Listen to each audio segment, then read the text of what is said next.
மேடையில் வீட்டிற்கும் மதிப்பிற்குரிய திரு ராமசெல்வம் சார் உட்பட அத்துணை பெரியோர்களுக்கும் எனது முதற்கண் காலை வணக்கம்.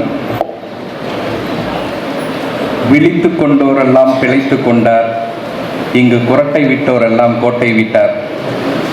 இந்த பாட்டை நீங்கள்லாம் கேள்விப்பட்டிருக்கீங்களா? கேட்டிருப்பீங்கன்னு நினைக்கிறேன். ரொம்ப பழைய காலத்து பாட்டு. எதுக்காக இந்த பாட்டு நான் இப்போ இந்த பாடலோட வரிகள் நீங்கள் சொன்னேன் அப்படின்னா, இது ஒரு அருமையான ஒரு முயற்சி, ஒரு நல்ல களம்.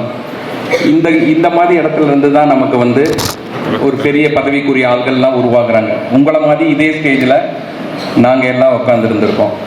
ரைட்டா? நான் எதுக்காக சொல்கிறேன் அப்படின்னா, ஒரு போட்டித் தேர்வுக்கான இது ஒரு அற்புதமான முயற்சி. அதுவும் தகடூர் புத்தக பேரவையால் ஏற்படுத்தப்பட்டுள்ளது. ஒரு சீனியர் ஐஏஎஸ் ஆஃபீஸரை உங்களுக்கு கூப்பிட்டுருக்காங்க. சார் அவரோட ப்ரொஃபஷனுக்கு போனீங்கன்னா என்ன பிஸியாக இருப்பாங்கன்னு நீங்கள் பார்த்தாலே தெரியும். நான் மாவட்ட வருவாய் அலுவலராக இருக்கிறதே எனக்கு நேற்று ஃபுல்லாக அலைஞ்சது என்னால் எந்திரிச்சு வர முடியலை. பாப்பிரெட்டிப்பட்டியில் ஃபுல் டே தங்கியிருந்தேன்.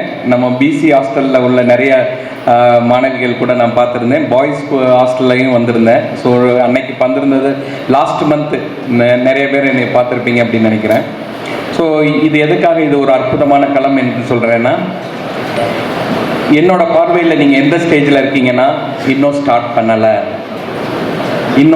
பண்ணலை. ஒரு போட்டித் தேர்வுக்கு டிஃப்ரெண்ட் ஸ்டேஜில் மக்கள் இருப்பாங்க. நாங்கள்லாம் எங்கள் சீனியரை நோக்கி ஓடுவோம். ரைட்டா? எங்களுக்கு வந்து ஒரு போட்டித் தேர்வை எப்படி சொல்லிக் கொடுக்கறது, எப்படி படிக்கிறது அப்படின்னா, எங்களுடைய ஆசான் மோட்டிவேட் பண்ணுவாங்க. எங்களோட சீனியர்ஸ், அவங்க சர்வீஸ் வாங்கினவங்க, அவங்கள்ட்ட ஓடி போய் எப்படி படிக்கிறதுன்னு கேட்போம். உங்களுக்கு போட்டித் தேர்வை எப்படி படிக்கிறதுன்னு நீங்கள் ஆல்ரெடி ஸ்டார்டர் ஸ்டேஜில் இருந்தீங்கன்னா எப்படி படிக்கிறதுன்னு சொல்லி கொடுக்கலாம். பட் நீங்கள் இன்னும் மோட்டிவேஷன் ஸ்டேஜில் இருக்கீங்க. நான் உங்களோட நிறைய ஹாஸ்டல்ஸ் வந்திருக்கேன். முந்தா நேற்று நான் பென்னாகரம் ஹாஸ்டலில் போயிருந்தேன். பென்னாகரம் ஹாஸ்டலுக்கு இதே மாதிரி மாணவர் விடுதிக்கு போய் அவங்களோட இன்டராக்ட் பண்ணேன். ஃபர்ஸ்ட் இயரில் 50 பேர் இருக்காங்க, கேர்ள்ஸ் மெயினாக. செகண்ட் இயரில் 30 பேர் இருக்காங்க. தேர்ட் இயரில் 10 பேர் இருக்காங்க.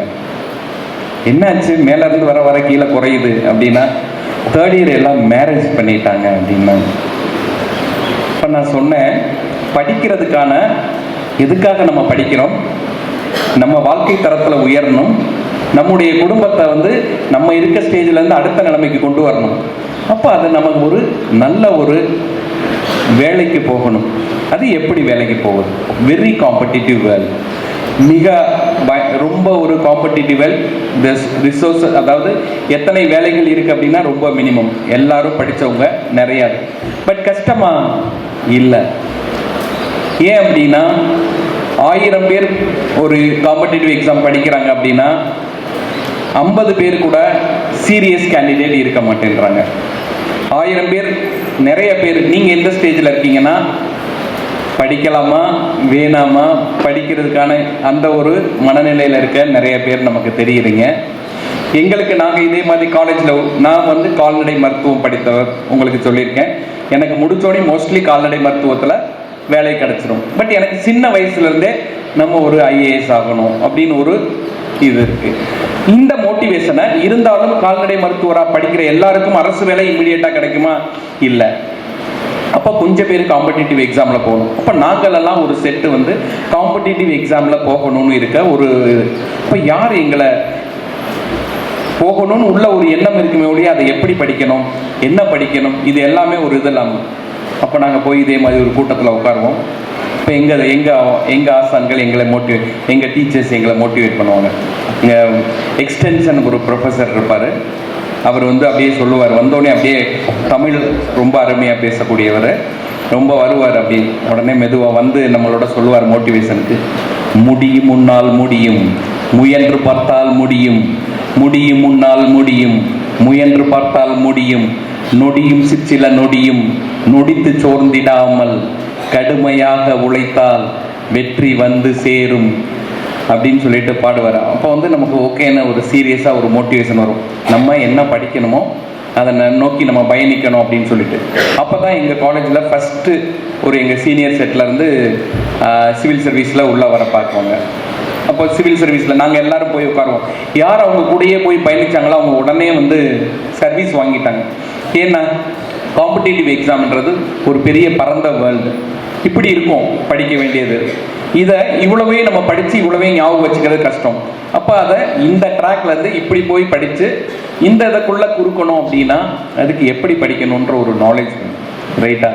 ஸோ இது எல்லாத்துக்கும் முன்னாடி நீங்கள் இருக்க ஸ்டேஜில் ஃபஸ்ட்டு நம்ம இதை கிக் ஸ்டார்ட் பண்ணணும். எப்படி இந்த வந்து ஒரு இதை ஃபஸ்ட்டு நான் அதில் போய் கூட்டத்தில் நான் கேட்டால் டிஎன்பிஎஸ்சி யூபிஎஸ்சி யாராவது யூபிஎஸ்சி யார் படிக்கிறாங்க அப்படின்னு கேட்டால் ஒருத்தருமே கையே தூக்கலை. நான் பாப்பிரெட்டிப்பட்டி பெண்ணாகரம் பார்த்தேன். இங்கே யாராவது யூபிஎஸ்சி ப்ரிப்பேர் பண்ணிக்கிட்டு இருக்கீங்களா? தைரியமாக யார் ப்ரிப்பேர் பண்ணி போய்கிட்டு இருக்கேன்னு சொல்லிட்டு கை தூக்க யாராவது இருக்கீங்களா? எனக்கு தெரியலை. டிஎன்பிஎஸ்சி ஒருத்தர் யோசித்து அப்படின்னு தூக்குனாங்க, ஒருத்தர் 2 பேர் இப்படி யோசித்து தூக்கலாமா வேணாமான்னு. ஸோ அப்போ காலேஜ் ஸ்டேஜ் நான் என்ன சொன்னேன், யார் ஒருத்தர் விழித்து கொண்டார் எல்லாம் பிழைத்து கொண்டார்னா இந்த ஸ்டேஜில் நீங்கள் படிக்க முக்கியமான ஸ்டேஜ் காலேஜ் ஸ்டேஜ். நான் கல்லூரி பேராசிரியராக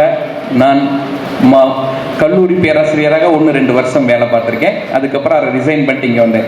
என்னோட கிளாஸில் நான் போனோன்னே ஃபஸ்ட்டு சொல்கிறது, first 5 minutes I take it for motivation. என்னோட ஸ்டூடெண்ட்ஸை வந்தோன்னே சொல்லுவேன், ரொம்ப competitive exam. It was agriculture college and veterinary college, not arts college. But அவங்கள்ட்ட போனோன்னே, but students are always students right. அங்கே போனோன்னே ஃபஸ்ட்டு 5 நிமிஷம் ரொம்ப காம்படிட்டிவ் எக்ஸாம். நான் இன்னும் படிச்சுக்கிட்டு இருக்கேன். நான் உதவி பேராசிரியர் ஆகிட்டேன். நான் ஐஏஎஸை நோக்கி பயணிச்சுக்கிட்டு போய்கிட்டு இருக்கிறதுனால நான் இன்னும் படிச்சுக்கிட்டு இருக்கேன். பட் ஆஃப்டர் நீங்கள் ஒரு 4-5 years நீங்கள் படித்த பிறகு என்ன பண்ணுறதுன்னு உங்களுக்கு ஒரு பயங்கரமான ஒரு பிரச்சனையை வரும். நீங்கள் அப்போ வந்து முடிவெடுத்து அதுக்கப்புறம் போய் வருடங்கள் போயிடும், உங்களோட கன்ஸ்ட்ரக்டிவ் பீரியட் போயிடும். ஸோ இந்த college period, listen boys and girls, இது உங்களுக்கு ரொம்ப முக்கியமான பீரியடு. இந்த பீரியடில் நீங்கள் டிசைட் பண்ணணும். But at the same time college period is the most jolliest enjoyable period in anyone's life. கரெக்டா? ரைட். இப்போ நீங்கள் என்ன பண்ணணும் அப்படின்னா ஃபஸ்ட் இயர் மேக்ஸிமம் நல்லா நீங்கள் என்ஜாய் பண்ணிக்கலாம். ஃபஸ்ட் இயரை நல்லா யூஸ் பண்ணிக்கலாம். பட் ஃபஸ்ட் இயரில் நீங்கள் ஒரு முடிவுக்கு வரணும். நம்ம என்னவாக ஆக போகிறோம். நான் 3வது வருஷம் நம்ம முடிக்கிறப்ப நம்ம 3 years கோர்ஸ்.